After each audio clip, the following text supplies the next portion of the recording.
जय श्री कृष्ण। महाभारत कथा के अनुसार द्रौपदी की चीर हरण के बाद सभी का सिर लज्जा से झुक गया था। ऐसे में धृतराष्ट्र ने द्रौपदी से 3 वरदान मांगने के लिए कहा था।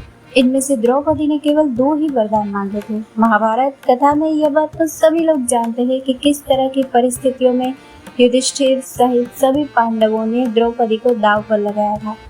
शकुनी और दुर्योधन ने इस प्रकार धर्मराज, युधिष्ठिर और पांडवों के दिमाग से खेला कि वे खो चुकी चीजों को वापस पाने की आस में एक के बाद सब कुछ दांव पर लगाते गए। यहाँ तक कि उन्होंने अपनी पत्नी द्रौपदी तक को दांव पर लगा दिया।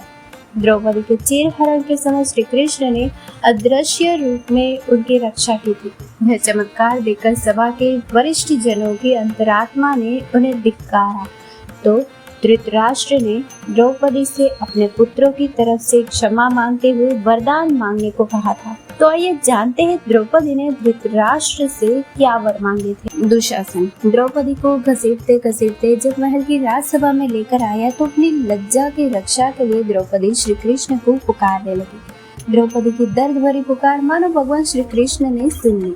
दुशासन थककर हार गया, पर वह द्रौपदी को वस्त्रहीन नहीं कर पाया।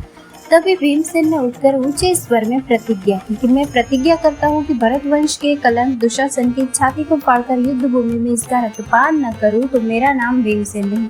इसके साथ ही भीम ने दुर्योधन की जंघा को तोड़कर उससे निकले रक्त से द्रौपदी के बालों को सींचने की प्रतिज्ञा भी की।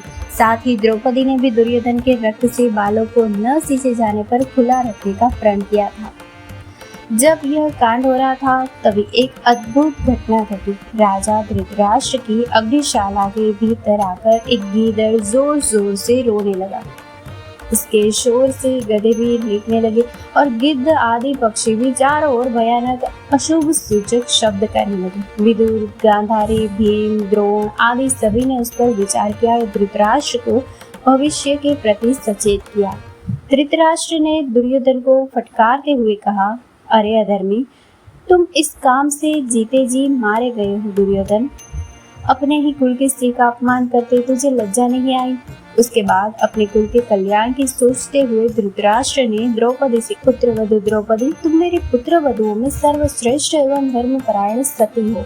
मैं तुमसे प्रसन्न हूँ। अपने इच्छानुसार तुम जो भी चाहो वर मांग लो, मैं जरूर दूंगा। द्रौपदी ने धृतराष्ट्र से कहा, अब अगर मुझे वर देना चाहते हैं तो मैं आपसे मांगती हूँ कि मेरे पति युधिष्ठिर दास भाव से मुक्त हो जाए। धृतराष्ट्र ने उसे वर देते हुए युधिष्ठिर को दास भाव से मुक्त कर दिया। धृतराष्ट्र ने द्रौपदी को एक वर और मांगने के लिए कहा, जिससे उसने अन्य चारों पांडवों का रथ और धनुष बाण सहित मुक्त करा लिया। इस तरह पांडव एक बार फिर से अपने अस्त्र शस्त्रों के साथ स्वतंत्र हो गए। 2 वर मिलने के बाद द्रौपदी शांत हो गई। धृतराष्ट्र ने द्रौपदी को तीसरा वरदान मांगने के लिए कहा, जिसके जवाब में द्रौपदी ने कहा, लोभ से धर्म का नाश होता है, इसलिए मुझे तीसरे वरदान की कामना नहीं है। ये मेरे पतिदेव विपत्ति से मुक्त हुए, यही बड़ा वरदान है। आगे ये लोग अपने पुण्य कर्मों द्वारा स्वयं अपना कल्याण करेंगे। इस प्रकार द्रौपदी ने सभी पांडवों को फिर प्राप्त कर लिया। दुर्योधन ने युधिष्ठिर का सारा धन लौटा दिया और समझा बुझाकर उन्हें इंद्रप्रस्थ जाने का आदेश दिया। 5 पांडव रथों में बैठकर कुंती और द्रौपदी सहित इंद्रप्रस्थ के लिए रवाना हो गए। दोस्तों, इस कथा को लाइक, शेयर और हमारे चैनल को सब्सक्राइब करना ना भूलें। जय श्री राम।